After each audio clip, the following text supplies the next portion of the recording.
마가복음 6장 본문으로 돌아가시겠습니다. 6장 45절입니다. 예수께서 즉시 제자들을 재촉하사 자기가 무리를 보내는 동안에 배 타고 앞서 건너편 벳세다로 가게 하시고, 이 말씀을 보십시오. 제자들을 건너편으로 보내신 분은 다름 아닌 주님이셨다는 겁니다. 주님이 가라고 하셔서 왔는데 지금 역풍을 만난 겁니다. 그런데 당혹스러운 것은 그것만이 아니죠. 48절입니다. 48절. 바람이 거스림으로 제자들의 궤로에 놓여졌는 것을 보시고, 주님은 멀리서 지금 제자들이 괴로워하는 것을 다 보고 계셨습니다. 제자들은 주님이 보이지 않았지만 주님은 사실 다 보고 계셨습니다. 그런데 즉시 그들을 도와주시려고 오신 게 아니라는 겁니다. 우리 인생에서 사실 까닭 없이 여러 가지 폭풍을 만날 때, 그래서 내가 너무 놀라서 부르짖고 있는데 주님께서 침묵하실 때가 있습니다. 주여 깨소서, 어느 때까지 주무시겠나이까? 일어나셔서 우리를 영영히 버리지 마소서. 이런 이 시편 기자의 기도가 시편에 가득 차 있지 않습니까? 주님 일어나십시오. 어느 때까지니까? 주님 우리를 영영히 버리신 겁니까?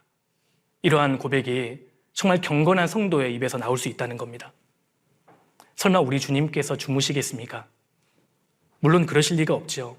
그런데 내 인생에 대하여는 주님 마치 주무시는 것처럼 그렇게 여겨질 때가 있다는 겁니다. 주님을 위해 살고 있는데, 분명히 주님이 가라고 하신 이 항목길에 접어들고 있는데 광풍은 불어오고 여러 가지 불행과 고통이 찾아올 수 있습니다. 주님, 제가 정말 힘드니까 지금 도와주십시오.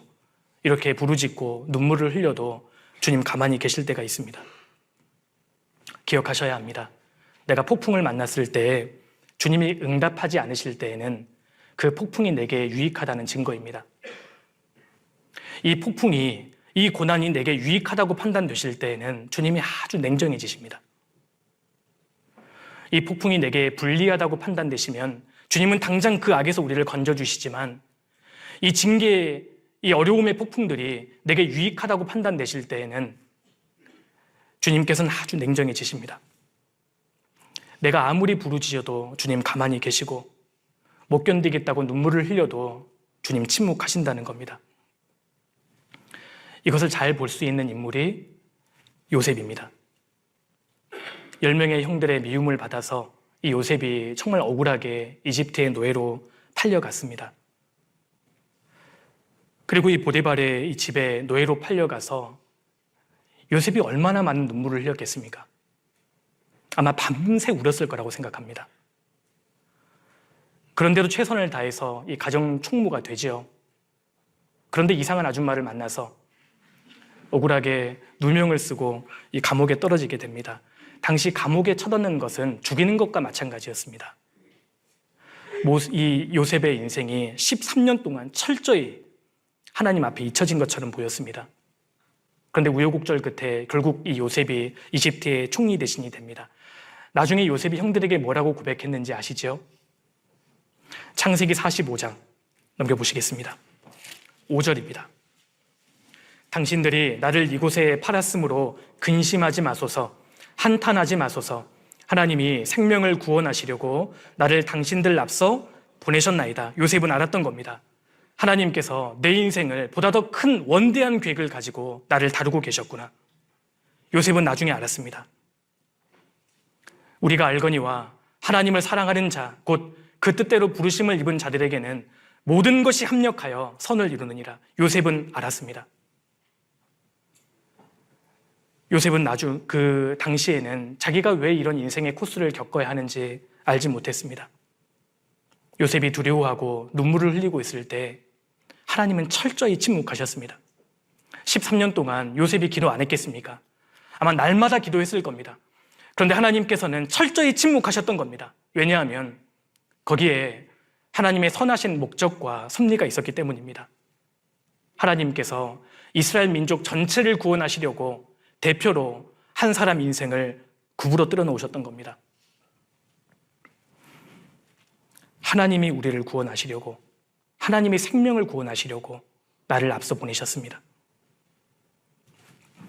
요셉이 나중에 두 아들을 낳고 아들의 이름을 므낫세, 에브라임 이렇게 짓습니다. 자기 인생 전체를 정리한 사실 간증입니다. 므낫세, 하나님께서 나의 모든 고통과 눈물을 다 잊게 만드셨다. 에브라임, 하나님께서 나를 창성케 하셨다. 그러니까 하나님께서 굉장히 큰 계획을 이루시면서 내 인생을 계속 위로하셨구나. 요셉은 나중에 알았습니다.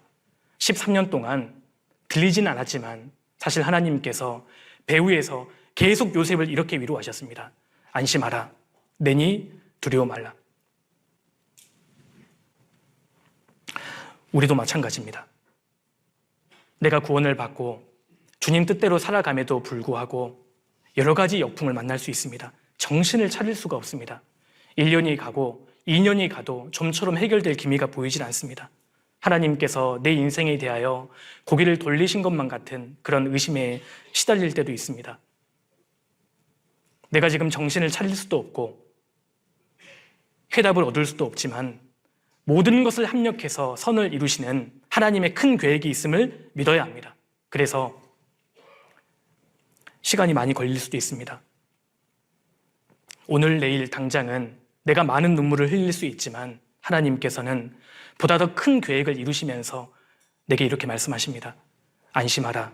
내니 두려워 말라. 이것을 우리가 믿어야 합니다. 시간이 지나면 알게 됩니다. 룻기에는 나오미라는 여인이 나옵니다. 나오미라는 이름의 뜻은 희락, 기쁨이라는 뜻입니다. 이 여인이 남편과 또 두 아들과 함께 베들레헴에 살고 있었는데 극심한 흉년을 경험하게 됩니다. 그래서 좀 살아보겠다고 모압 땅으로 이주합니다. 명백히 잘못된 결정이었습니다. 아무리 어려움이 있다 할지라도 약속의 땅을 떠나서는 안 됐죠. 여하튼 모압 땅에서 10년을 보냈는데 그곳에서 남편도 잃고 두 아들도 잃게 됩니다. 꼭 저주받은 인생 같습니다.